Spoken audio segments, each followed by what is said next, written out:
Es de verdad un honor estar aquí con ustedes, en particular en un tema que es tan importante como es el vínculo que debe existir entre la ciencia y el periodismo para justamente dar a conocer lo que hacemos en el medio. En particular, el día de hoy, en realidad debo aclarar que me parece que el título es un poquito arrogante, en el término que visión científica de las coberturas periodísticas. Más bien queremos compartir con ustedes el ejemplo de un evento que sucedió hace unos pocos días aquí en Yucatán y que es, creo yo, una muestra importante de cómo es necesario que esta interacción entre la academia y el periodismo sea más clara, más expedita y con reglas muy bien definidas.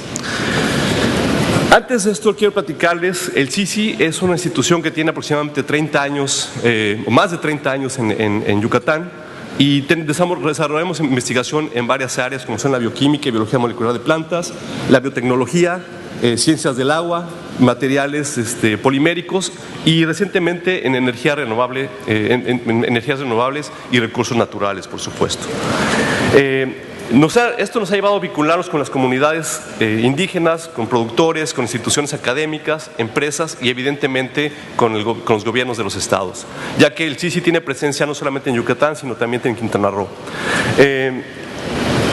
Buena parte de nuestros colegas en el instituto brindan asesorías y capacitación a miembros de la sociedad civil, ya que también contamos con un centro de metrología acreditado en la región.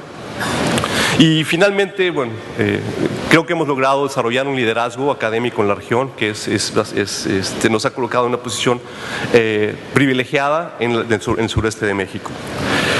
Bueno, lo que les voy a platicar hoy sucedió el 22 de septiembre de este año y sucede en la población de Ixmul, en el municipio de Chiquinzonot, aproximadamente a 37 kilómetros de la ciudad de Peto, muy cerca de la frontera con Quintana Roo. Es una ciudad pequeña, una población pequeña de 1,400 habitantes y se reportó la caída de algún objeto extraño. No se ve bien.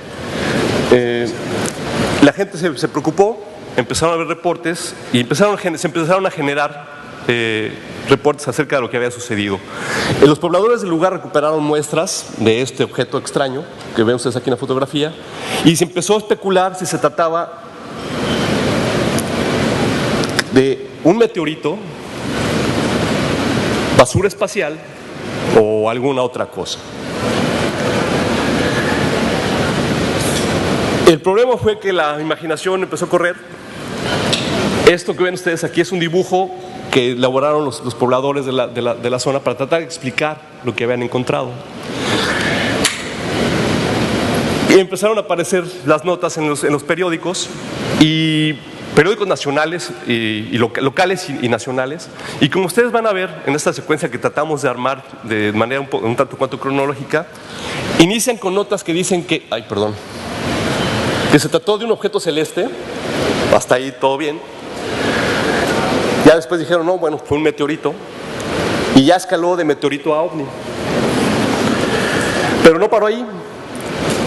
Ya no nada más fue la caída de un ovni, sino fueron ovnis que estaban ahí todavía en el ambiente, volando. Después ya no fue un ovni, sino fueron varios ovnis. Y peor aún, entre los objetos que recuperaron, estas muestras que recuperaron los pobladores, encontraron esto, que ya empezó a ser descrito como un humanoide, ¿no? Y que esta es la nota que empieza a girar en los periódicos del país y hasta donde tengo entendido incluso ya fuera del país, ¿no? Y bueno, ya de ahí el descontrol. Después resulta que Ixmul era un imán de asteroides. O sea, ya no fue un asteroide, ya no fue un ovni, ya fueron muchos asteroides. Y el meteorito que cayó en Ixmul podría ser basura espacial. Desafortunadamente, debo reconocer que esta nota procede, el comentario de la basura espacial proviene de la academia, de algún colega que desconozco. Debo reconocer si lo sacaron de contexto o cómo se dio la nota, pero cualquiera que conozca un poco el tema sabe que los meteoritos hasta ahora, los que hemos encontrado, los que nos han estudiado, ninguno es radioactivo. La basura espacial, bueno, no la basura espacial, Las naves espaciales, por convenciones que existen firmadas, no llevan material radioactivo. La energía generalmente en las naves espaciales, las misiones espaciales son de origen solar. Entonces no tiene sustento esto de, a pesar de que hubiera sido basura espacial, la nota gira alrededor de que pues, la gente debía tener cuidado, no se debe acercar porque podría ser material radioactivo. Ustedes podrán imaginar las consecuencias en el ánimo que puede generar una noticia de este tipo, ¿no? Pero bueno, dejémonos de las notas y vamos a lo que es lo que hubiéramos esperado nosotros que se leer en las noticias y la información que nosotros como academia debimos saber o debemos proveer a los medios. Primero, se maneja el término meteorito de manera muy laxa, de manera alegre, todo se maneja como meteorito y estrellas fugaces y basura. Las definiciones son tales como están aquí. Los asteroides son cuerpos rocosos, generalmente, bueno, son de menor tamaño que un planeta y generalmente giran alrededor de la órbita solar. Y en ocasiones por intercolisiones entre ellos mismos se desvían de esa órbita y van a parar en algún planeta, en este caso que nos concierne es la Tierra. Los meteoros son aquellos que penetran a la atmósfera, se desintegran en la misma y no caen. Son lo que coloquialmente conocemos como estrellas fugaces. Se desintegran en la atmósfera por la abrasión que sufren con la interacción con la misma, literalmente se incendian y se vaporizan y no caen. Y finalmente los meteoritos son aquellos que efectivamente atraviesan la atmósfera y caen. Y una vez que los recuperamos, entonces ya se definen como meteoritos. Y dentro de los meteoritos hay toda una gama de estos, que les voy a mostrar un poquito más adelante. Ahí. Bueno, con esto en mente nos pidieron, cabe aclarar esto ocurre el 22 de septiembre y a mí me localizan por teléfono el 30 de septiembre, yo estaba fuera de la ciudad porque querían que fuera al sitio a examinarlo. No pude ir de momento, mi colega el doctor Ríos se presentó con nuestros colegas en la ciudad el 1 de octubre. Sí, el 1 de octubre y yo me presenté hasta el 2 de octubre, o sea una semana después. Pues lo primero que hicimos fue inspeccionar el sitio. Estos huecos que ustedes ven, estos hoyos que ven en la tierra es donde cayó, bueno, donde reportan ellos la caída, que es en realidad donde ellos recuperan el material. Ustedes pueden ver, son trincheras excavadas a mano por los probadores. Pero lo que nosotros llegamos a ver no llegamos a examinar el piso, sino examinar arriba. Ustedes pueden ver las copas de los árboles, están intactas. Un meteorito, cuando viaja por la atmósfera, estas son simulaciones de computadora, lo que ustedes ven aquí es, en azul es el espacio, en verde se está representando la atmósfera, en anaranjado es agua, en este modelo, esto es una simulación de computadora de la Universidad de Sandía. Y lo que pasa es esto, ustedes pueden ver el bólido, empieza a experimentar abrasión por los gases que componen la atmósfera, los gases, polvos y demás, empieza a desintegrarse y detrás de él hay una cauda que en ciertos momentos, dependiendo del tamaño del bólido, puede generar un vacío en la atmósfera. Evidentemente al caer se libera la energía y esta es esparcida por toda en la vecindad. Con eso lo que estoy tratando de decirles es que un bólido no es como cuando uno lanza una roca así con el brazo y no pasa nada. Hay toda una cauda de energía calórica, boom sónicos, etcétera, que afectan a todo lo que hay alrededor. Y evidentemente muchos de ellos dejan cráteres. Esto que ustedes ven aquí es un experimento de laboratorio con un balín. Ustedes pueden ver el cráter que se forma. Este es el cráter que forma una bomba volcánica. El término bomba volcánica es el término técnico. Ustedes pueden ver, a pesar del tamaño de la bomba, el cráter es pequeño, ya que la trayectoria balística que siguió esta bomba no le imprimió energía cinética suficiente para crear un cráter grande. Lo que estoy tratando de decir es que normalmente meteoritos de menos de 10 metros de diámetro no generan un cráter grande. Por eso no llegamos al sitio a buscar un cráter, porque se suponía que el meteorito era pequeño. Un meteorito ya grande, 50 metros, por ejemplo, genera un cráter como este, que es el cráter de Meteoro en Arizona, que tiene un 1,5 kilómetros de diámetro. El meteorito que lo formó tenía 50 metros de diámetro.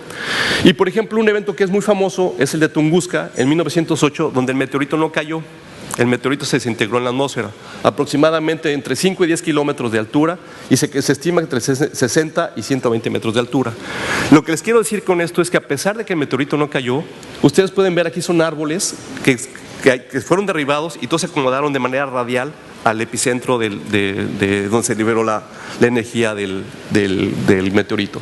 En este caso esperábamos encontrar, si no lo mismo, porque evidentemente era más pequeño, algún tipo de señal en la cobertura forestal que nos indicara que efectivamente había pasado un meteorito por esta zona. El ejemplo más reciente de esto, ustedes recordarán, esto es febrero de este año, el meteorito, sí fue visto, grabado, por mucha gente, daños materiales, un meteorito grande en Rusia.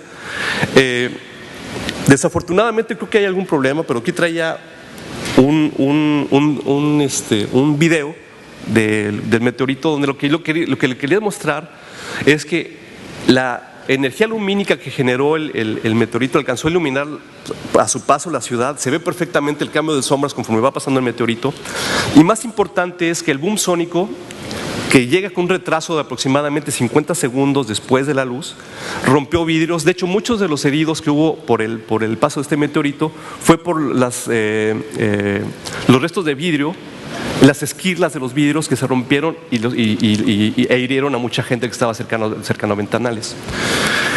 Esto se lo estoy comentando porque llegué al sitio, entrevistamos a la gente y preguntamos, ¿escucharon ruido? ¿Vieron luces? No escuchamos ruido. Escuchamos un zumbido, decía la gente, como cuando alguien está soldando algo, y la luz, una luz azul en el monte que duró aproximadamente 6 horas. Esos son los recuentos,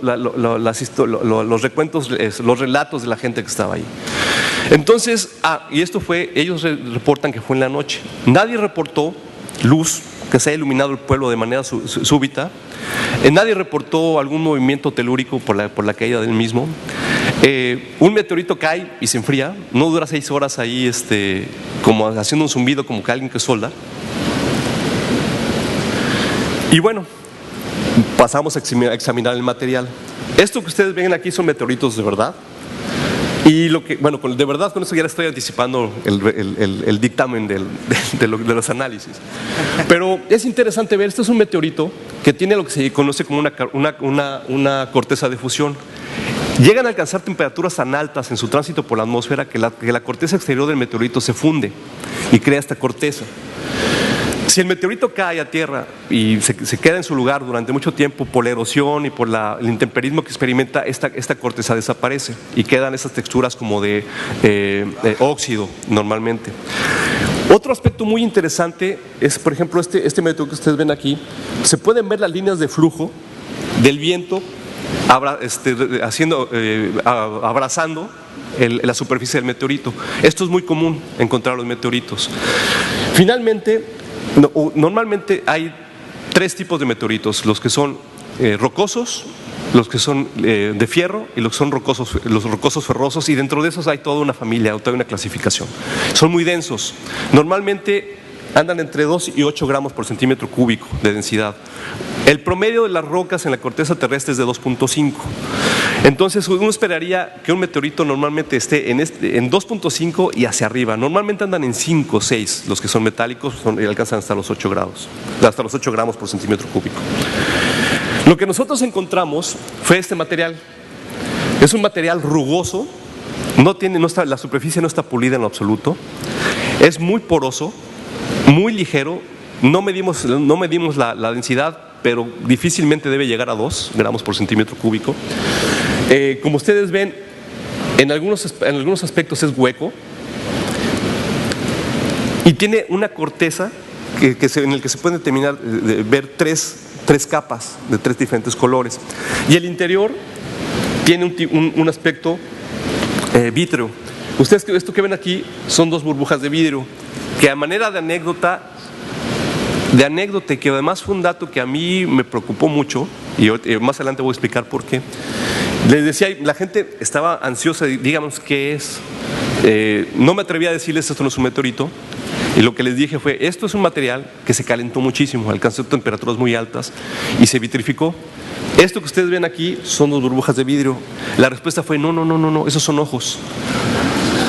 Mueve a la risa, pero con un poquito de reflexión es preocupante, porque ellos ya tenían su paradigma, ya tenían su modelo para explicar lo que había pasado, y decirles no lo contrario, pero una respuesta alternativa que no era necesariamente tan esotérica, es preocupante. Bueno, lo que determinamos a final de cuentas, la conclusión que llegamos, y ahorita voy a cederle la palabra a mi colega, al doctor Ríos, que fue quien hizo el análisis químico de lo que les voy a explicar, es que se trató de una fulgurita. Las fulguritas es un mineraloide que se genera principalmente por la caída de rayos a tierra, y en la temperatura que alcanza la energía eléctrica viajando por el subsuelo, funde el material en el que cae, normalmente silicatos, y genera esta fulgurita. Por ejemplo, no es del sitio, es una fulgurita de otro lado, no recuerdo dónde saqué la fotografía, pero la estructura es muy, muy parecida. En este caso, no queremos que se tratado la caída de un rayo, sino la caída de algo que no mencioné en la fotografía. Ese sendero que ustedes veían es por donde corren las líneas eléctricas de la Comisión Federal de Electricidad. Se cayeron 2 cables con una tensión de 13,000 volts, y ese zumbido de como que alguien está soldando, y esa luz azul que veía la gente, pues era la energía eléctrica que estaba descargando al suelo y generando las fulguritas. Bueno, yo por el momento me detengo. Si más adelante en las conclusiones retomaré, si se me permite un poco la palabra, para compartir un par de reflexiones al respecto. Y en este proceso científico no es suficiente quedarnos con la parte observacional. Ahora había que ir al laboratorio y hacer algunas comprobaciones para tener datos, como llamamos nosotros, datos duros, para soportar nuestro modelo. Y dejo al doctor Ríos ahora. Muy bien, buenos días. Como mencionaba el doctor Rebolledo, este evento que sucede del 22 al 23 en la madrugada, a nosotros nos llaman hasta el martes 1 de octubre, y fuimos con esa intención pues de revisar, hacer primero el escalamiento observacional de campo para ver de qué se trataba lo que los periódicos estaban diciendo, y fuimos con cierta incertidumbre, ¿verdad? Pero sabíamos también que como científicos no solamente íbamos a llegar y revisar el material, sino que nos íbamos a enfrentar con algo más que lo estudia la antropología social. Nos íbamos a relacionar con la gente de un pueblo que, si ustedes vieron en el mapa, está un poco aislado, está en la parte del cono sur. Nuestras tradiciones mayas, nuestras tradiciones antiguas son muy arraigadas, y entonces ahí también teníamos un factor adicional que teníamos que tomar en cuenta al momento de hacer el levantamiento. No solamente en Yucatán, yo creo que en muchos lados, cuando hay una incógnita o alguien te pregunta ¿qué es esto?, ¿qué es aquello?, y te dicen si tiene pico de pato, si tiene pata de pato, si tiene cola de pato y hace cuá cuá, pues es un pato. Nosotros, cuando llegamos y recogimos el material, vimos que la morfología era parecida a la fulgurita, sonaba como fulgurita, era ramificada, era tubular como la fulgurita, pero sin embargo no podíamos afirmar, o la ciencia nos impide afirmar un concepto si no tenemos una confirmación científica que respalde estas aseveraciones. Muy bien, desde que llegamos pues nos habían platicado que los dichosos, las zanjas de impacto en realidad no eran de impacto, sino que ellos habían escarbado. Entonces ahí teníamos un problema. Escarbaron, no es impacto. Entonces pedimos unas piezas de material, porque estaban muy renuentes a soltar ese preciado tesoro que tenían en la comisaría, porque ahí juntaron todas las piezas, nos regalaron una pieza para hacerles los análisis correspondientes en nuestros laboratorios y dar una certificación a esa incertidumbre que teníamos en ese momento. Muy bien, tienen ustedes en pantalla una de las piezas donde podemos ver claramente, como mencionó Mario anteriormente, 3 fases. Simplemente le llamamos externa, media e interna. Si ustedes se dan cuenta, la parte externa tiene una consistencia pirolítica, es decir, está negra completamente, mientras que hay un cambio de color entre la parte interna y la media. La parte interna es una superficie más suave y de apariencia vitrificada, es decir, se formó un vidrio. Muy bien, nosotros llevamos este material, tomamos ciertos gránulos de las 3 capas y lo llevamos a un equipo denominado microscopía electrónica de barrido, donde otra de las cualidades de este equipo es que además de darnos la morfología granular a diferentes magnificaciones, pues tiene un dispositivo de EDX, que es una dispersión de energía de rayos X, el cual nos sirve para cuantificar y cualificar ciertos elementos químicos de los materiales que estemos viendo en ese momento. Pues muy bien, bueno, no se ve arriba, pero este pertenece a la capa externa, es decir, la capa pirolítica. Aquí lo importante a señalar, independientemente de la morfología, porque pues tenían, es claro que la alta humedad de la tierra, de la región, formaba burbujas, es decir, estaba poroso el material. Lo importante es que en los resultados de EDX tenemos en mayor presencia oxígeno, aluminio y silicio, que la combinación de estos 3 elementos nos forman minerales, es decir, óxidos de silicio, óxido de aluminio, o en otras palabras, silicatos y aluminatos, que son una fuente principal de los vidrios que nosotros todos conocemos, del sílice. Esta sería la capa externa, la capa pirolítica. Esta es la capa media, donde la única diferencia, además de haber encontrado otra vez en abundancia estos 3 elementos, aquí tenemos carbono. En el anterior no encontramos carbono. ¿Por qué no encontramos carbono? Porque al estar de una forma pirolítica significa que recibió una alta energía, una alta temperatura, y toda la parte orgánica simplemente fue volatilizada, mientras que en la parte media sí habían restitos de microfibras que pertenecían pues a las raíces de la región. Ok, esta sería la parte interna. Si se dan cuenta en la formación, aquí tenemos una superficie vitrificada precisamente, y la consistencia de los materiales o de los elementos encontrados en ese componente son exactamente los mismos. Y pues una vez habiendo analizado estas 3 capas del material, pues nos referimos precisamente al suelo, de donde la gente desenterró este material. Y volvemos a lo mismo, no hay absolutamente nada extraño entre la composición química elemental del mineral, de la forma del material pétreo encontrado, con los análisis de EDX. Muy bien. ¿Qué sucedió luego entonces, en un recuento rápido, esa noche del 22 al 23 de septiembre? Brevemente hicimos una pequeña figura, un collage, para que podamos reproducir realmente qué sucedió y dejemos de pensar en ovnis y en meteoritos. Esa noche o a los siguientes días, la Comisión Federal de Electricidad reporta que un árbol simplemente revienta 2 cables de alta tensión que suministran de energía al pueblo.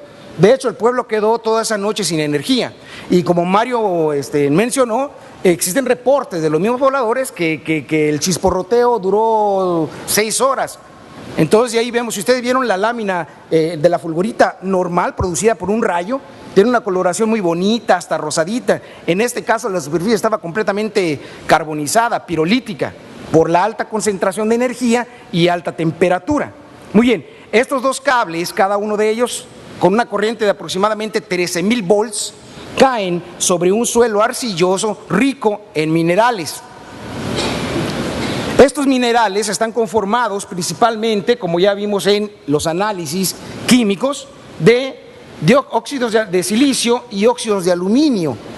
Estos, al entrar con una temperatura y una descarga eléctrica provocado por los mismos arcos eléctricos que se forman entre estos cables, porque son cables desnudos, es decir, son cables que no tienen cobertura polimérica o cobertura de plástico, se recrean arcos eléctricos porque ellos decían, es que no veíamos ellos decían que no podían ser los cables porque no veían el color naranja o rojo normal de un chisporroteo, sino que veían un color azul.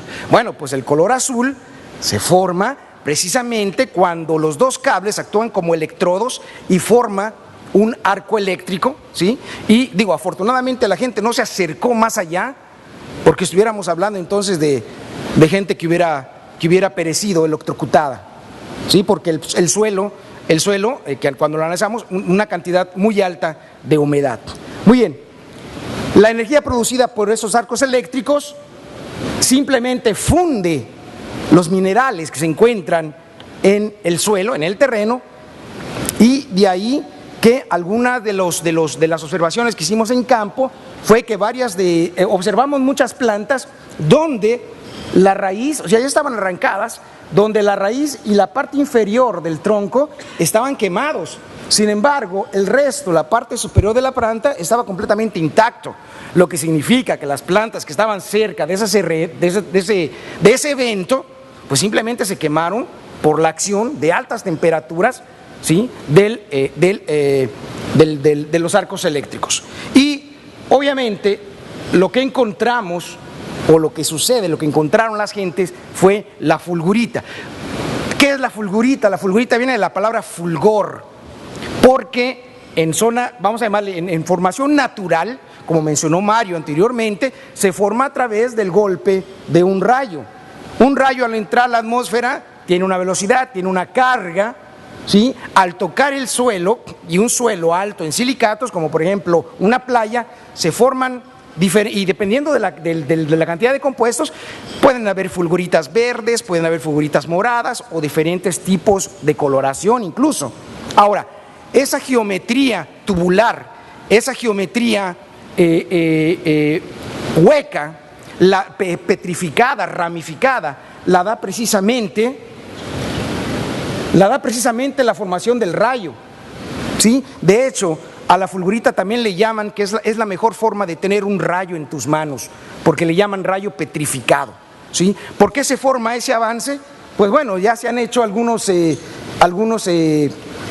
pruebas en laboratorio, y es muy conocido que el choque, el viaje electrónico a través de una masa más densa es caótico.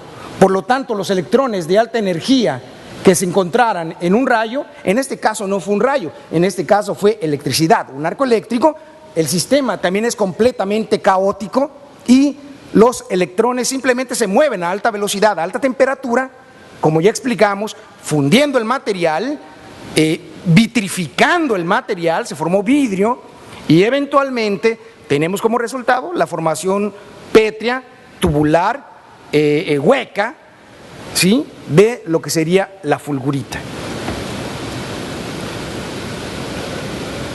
Muy bien, regresamos con Mario para las conclusiones y pasar a la siguiente parte. Mario. Bueno, si están de acuerdo, vamos aquí a compartirlo aquí entre los dos. ¿Esto está prendido? Sí. ¿Sí? Ok.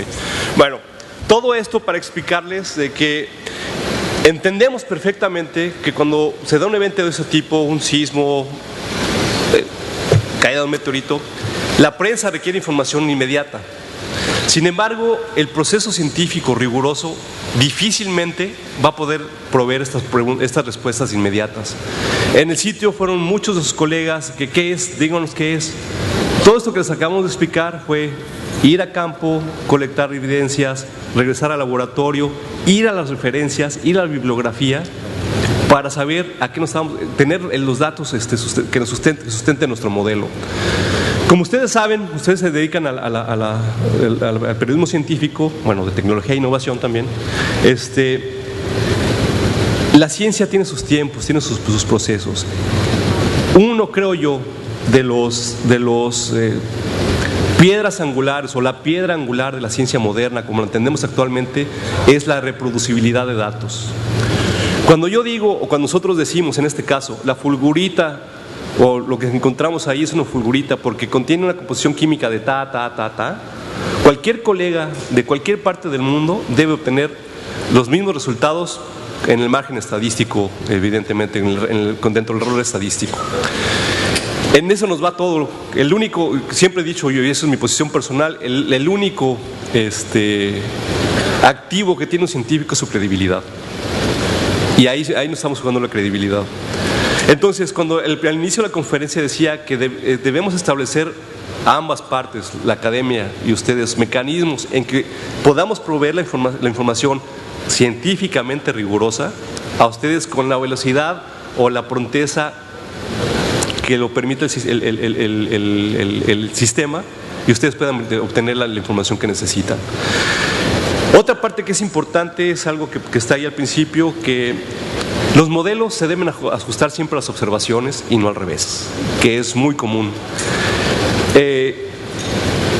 Y en esto estamos en una seria desventaja. Hace rato alguien hizo una pregunta acerca de la pseudociencia.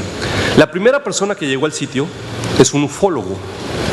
Ustedes están familiarizados con los ufólogos. Y evidentemente el ufólogo dio respuestas así, de inmediato, ¿no? Y competir contra esa información tan expedita, información, lo entre comillas, por supuesto, está complicado. Y si además eso le agregamos un ingrediente que lo acaba de comentar el doctor Ríos al inicio de su participación, es este fenómeno antropológico, social, en el que la gente normalmente, o no todos, pero mucha gente tiene esta propensión a creer en lo esotérico, en la metafísica, y en donde la respuesta que quieren, no que quieren tal vez, pero que hay cierta apertura a obtener, como esto fue un ovni, y además venía tripulado, y ustedes tienen ahí al hombrecito, en este caso no verde, sino negro, y llega uno y pues mira, yo te doy las respuestas, si nos va bien en una semana, el hándicap es grande, ¿no? Yo sé que hoy día el periodismo se rompe en géneros y deben obviamente también ser capacitados en el lenguaje de la ciencia. Y como mencionaba Mario, tener esa relación, el saber esperar, el saber conducir la información. Yo sé que hay muchos medios de información impresos que les interesa mucho más el número de emisiones vendidos que la información que contiene el material. Y es aquí donde pues esa ayuda se convierte exactamente en todo lo contrario para nosotros, porque pues la gente empieza a pensar, empieza a creer que existe un debate muy fuerte entre lo que ellos están viendo en ese momento y lo que la ciencia les está diciendo. Creen que una cosa está reñida completamente con la otra. Para terminar mi intervención, que quisiera comentar esto que les puse en la pantalla. No soy cazador de autógrafos, ni mucho menos, pero si yo hubiera tenido en mi vida la oportunidad de pedirle un autógrafo, hubiera sido a Feynman. Y lo que dice aquí es otro hándicap hacia afuera, en lo que se refiere hacia la comunicación de la ciencia para nosotros. De nuevo, refiriéndose a esta gente de los famosos ufólogos, que de una fotografía pésima, pixeleada, y que según ellos le aplicamos filtros de solarización y filtros de no sé qué, y define que es una nave que viene de la galaxia tal y viene tripulada por 3 individuos, etcétera, etcétera. Cuando hacemos ciencia en serio, es esto, ¿no? Dice ahí Feynman al final: aun cuando tenemos los datos y estamos completamente seguros que nuestros resultados son los correctos, hay espacio para la duda, ¿no? Esa también es otra parte que creo, y no soy el único, de hecho me estoy robando el concepto, originalmente no es mío, evidentemente, de que lo que ha permitido que la ciencia avance y tener los logros que hemos tenido es justamente que muy pocos, y los podemos contar con los dedos de una mano, son los que han dicho la cosa es así, señores, y de ahí no se puede mover. De ahí en fuera todos es autocorrección, revisión por pares, mejorar las observaciones más exactas, y va evolucionando, vamos evolucionando. Entonces cuando llega alguien y nos pregunta: ¿es que está usted seguro que esto no es un meteorito y que no vino de la galaxia Andrómeda y además no sé qué, el capitán Kirk venía en él? Pues te puedo asegurar con un 99.9999 que no, pero hay un .00001 de que quién sabe. Y de ahí se agarran cuando no se trata de alguien serio, ¿no? Entonces, para no extenderme más, insisto, ojalá tuviera la respuesta, ojalá tuviera el modelo para establecer este puente entre la academia y los medios como ustedes, para que la información fluya de manera inteligible, conservando siempre el rigor científico. Lo daré inmediatamente, pero no sé, el caso es que hay que trabajarlo, y en particular en nuestro país, debo hacer una confesión personal. Yo conozco a 4 de sus colegas, a Martín, por supuesto, a Antimio Cruz, a José Cruz, a Enrique Ganem, como los divulgadores, bueno, la doctora Fierro, por supuesto. Pero la mayoría de la gente piensa que el único divulgador de México, y lo digo con todo respeto, por favor, es el doctor Drucker. Sí, Martín. Pero bueno, por la exposición que tienen los medios, ¿no? en los canales a los que él tiene acceso. Muy poca gente sabe, ya no digan del doctor Drucker, que existe la divulgación, la popularización de la ciencia. En este país necesitamos ustedes y muchos más, y con un trabajo riguroso, ¿no? Pues muchas gracias, y tienen preguntas con mucho gusto.